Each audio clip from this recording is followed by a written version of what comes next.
What a beautiful day it is today, isn't it?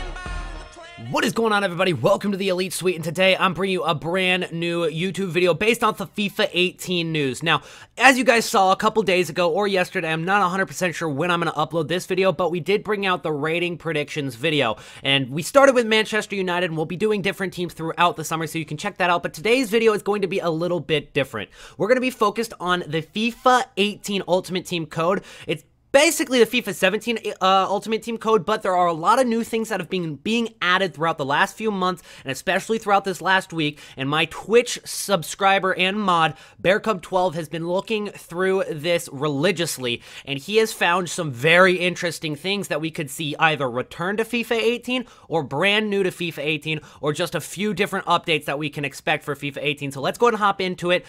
And the first thing is what I titled the video. It's what I made the thumbnail based off, and it's what you clicked on the video for, and it's about the transfer offers. Now, BearCub found this in the codes. Now, there's a big one up in the top right here where it has a bunch of codes, and it's basically just explaining what the words will be in the trade offers. So, like, it says at the top, you are asking for this. So that's what you would be trading for. Coins offered. You are offering this. Listed item, offered items. This is what is being asked for. Viewing offer. You are being offered this again. And then transfer offer. So a lot of just different words that you would find in the trade offers. I can't imagine anything else, considering it's called tradeoffer.popup.offered items. It's got to be something to do with these transfer offers. Now in FIFA 14, as I said, they were called trade offers. And they have changed the name, it seems, to transfer offers. As you guys can see in the bottom part of your screen, you have made a transfer offer for this item. The seller can now accept or reject the offer during the remainder of the transfer length.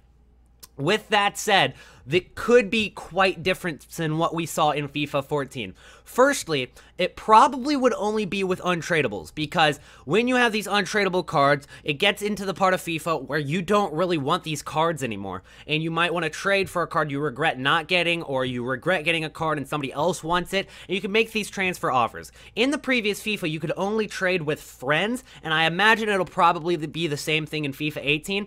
And the reason that I don't think you'll be able to trade the cards that are able to be listed on the market is because it probably would make coin selling a little bit easier, and as we've seen, EA are willing to ruin an entire game in FIFA 15 just to prevent coin selling. So I don't think that they're going to give any opportunity for these coin sellers to capitalize on this, and they're just going to make it for untradables instead of tradable cards. And so that is what could be seen in FIFA 18. A lot of people have been asking for this on Twitter. They've been asking to be able to trade these untradable items, and it wouldn't affect the market just simply because these aren't tradable cards. So it's definitely possible, and I think that's what it's going to consist of.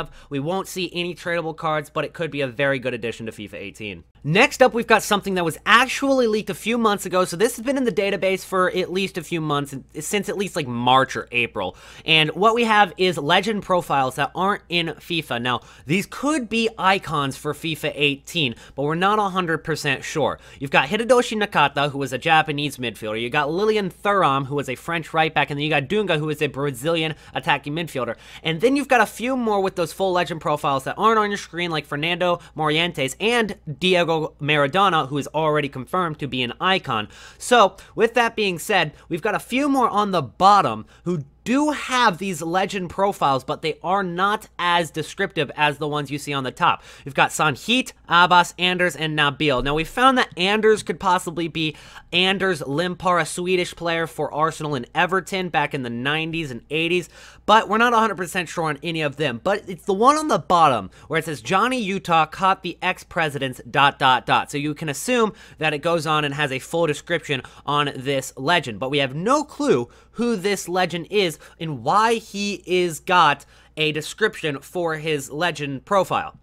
So BearCub, and I gotta give full credit to him because he did this research, and it's a little bit of a tinfoil hat time, but essentially Keanu Reeves played an FBI agent, Johnny Utah, in the movie Point Blank, where he was investigating a group of criminals known as the ex-presidents. So he found that this ex-president and Johnny Utah is connected to the movie Point Blank. And if you take the name Point Blank, there are two legendary footballers known for being called like Point Blank or for point blank situations. That's Kevin Keegan, who missed a point blank header to eliminate England from the 1982 World Cup, and Dida, who had a point blank save for Brazil in the 2006 World Cup against Ghana. Both those players are probably the most likely to be this legend. And I'm not sure if we're going to see either of these guys become icons, but it is something very, very interesting, and I thought I'd share it with you guys. Next up, we've got the new leagues that are in the database. These have been added quite recently because the last time we went through the database a couple months ago, these were not there. So you've got the China Top League and the CSKA Liga. And the CSKA Liga is the Czech league in the Czech Republic. The China Top League, obviously the Chinese league that has been buying a ton of the European players. Now you can see on your screen here all of the notable players that have gone to the Chinese league. You've got Tevez, Martinez, Igalo, Lavezzi, Teixeira, Oscar, Hulk, a ton of players. You got Ramirez, Mikel, and then on the bench there on the right side, you got Hernandez, Pato, just tons of different players that would be very, very good for FIFA to implement back into their video game. Now, on the other hand, in the Czech League, the only notable player is Thomas Rosicky, who did used to play for Dortmund and Arsenal, if you remember, but other than that, it won't be a very big improvement to the game. It'll be something like how they added the Japanese League to FIFA 17. But that is something we can expect in FIFA 18, although it is not 100% confirmed, because as we saw last year,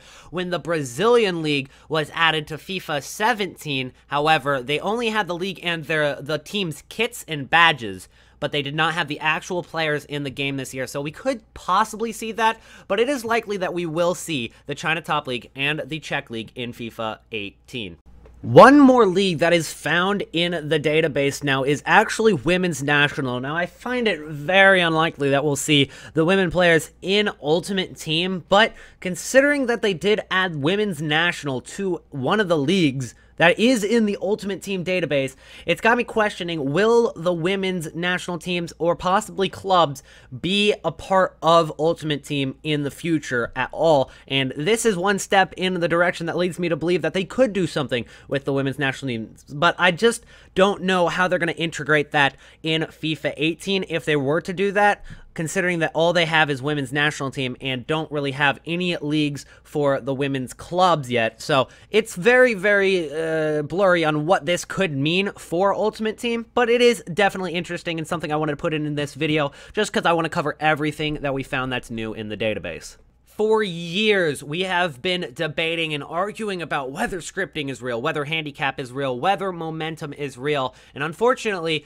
in the code right now, which has been added recently, we could see something very similar to that going into FIFA 18, and it's going to be based off of the crowd size. As you can see on the top, crowd size large, crowd size medium, and crowd size small are text in the code. And then as you scroll down, you can see that these size crowds do affect morale. Obviously, all of them on the code say plus 1% morale, but it would be safe to assume that a large crowd would boost morale, a small crowd would decrease the player's morale, and it could be something very similar to what we saw or argued about with momentum in FIFA 17. I don't think it's a good idea to implement this into FIFA 18 if this is going to be in FIFA 18.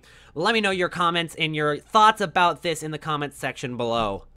Before we finish off this video, go ahead and make sure you're subscribed to the channel. I would greatly, greatly appreciate that, guys. That's all I ask in return. Hopefully, I can get you guys daily or sub-daily FIFA 18 content for you guys. But anyways, let's finish it off with a new formation we'll be seeing in FIFA 18 Ultimate Team, and that's the 5-4-1 formation, which is very, very defensive, unfortunately, and could be a very annoying Park the Bus formation if Park the Bus is still in FIFA 18. But that's sort of what the formation will look like. F1 would be the striker, and then the LB, RB, and SW would just be 3 center backs. But essentially, that's kind of what it would look like in FIFA. The left winger back, right winger back, 3 center backs, a left mid, right mid, left center mid, right center mid, and striker. But the 5-4-1 formation will be very, very annoying formation to play against and could lead to some very low-scoring games. Unfortunately, that is going to be a new formation, and a formation that I've been looking forward to for a few years, the 4-2-4 formation, is still not in FIFA Ultimate Team. Maybe for a good reason, but I'm still excited to see that in Ultimate Team eventually, maybe by FIFA 19, but it's not in the code for FIFA 18, unfortunately.